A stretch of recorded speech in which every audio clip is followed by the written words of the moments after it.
Hey, got my broom out. So here's a question that I get asked a lot. How can I tell if a flute is going to fit me, if my fingers will be able to reach the playing holes, right?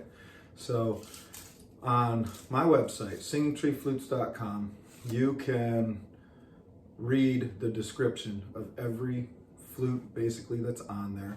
And at the very bottom of that description, it'll say specs, and it'll say distance from mouthpiece to first hole.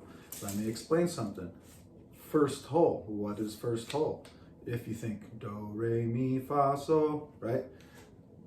Do is the first note, re is the second note, lowest to highest. So the hole closest to your mouth is not the first hole. The first hole is this down here. Does that make sense? Because scales start from the lowest note and go up to the highest note. That's why I call that first hole. Distance from mouthpiece to first hole, right? Say it says 19 inches on a low D flute. You can take a broomstick or another flute that you have or anything. I use the broomstick because I know everybody has one. And so say it's 19 inches, you can go ahead and put a mark there. You can use a piece of tape if you need to, a little pencil, a Sharpie, even though then you're going to have marks all over your broomstick, but you can put a mark there, right?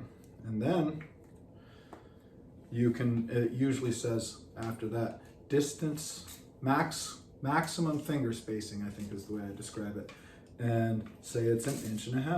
Well, then you take your tape measure from that mark that you placed and you put 1.5 inches, and it usually says on there on my specs, holes 1 and 2, you know, or something like that, or holes 2 and 3. That means the absolute maximum finger spread is going to be between holes 2 and 3. Sometimes on an Arabian, it's hole 1 and 2. But it'll say that on there. So you just basically follow the instructions. Maximum finger spacing 1.5 inches. So then you put your mark down here and measure 1.5 inches. And again, we're going center to center of each hole. So basically, if you put your finger right on your mark, you're going to be able to tell if you can reach those holes. And then from there, if we're working on a custom piece, you might discover, oh, well, I can reach them, but I barely can reach them. Maybe we can shorten the mouthpiece because it'll take less of a cramp here if we're doing custom work. Or you could say, oh, I can reach those holes, but man, it would be much more comfortable if they were offset a little bit to the right so I wasn't getting cramping or I wasn't stretching so bad on this finger.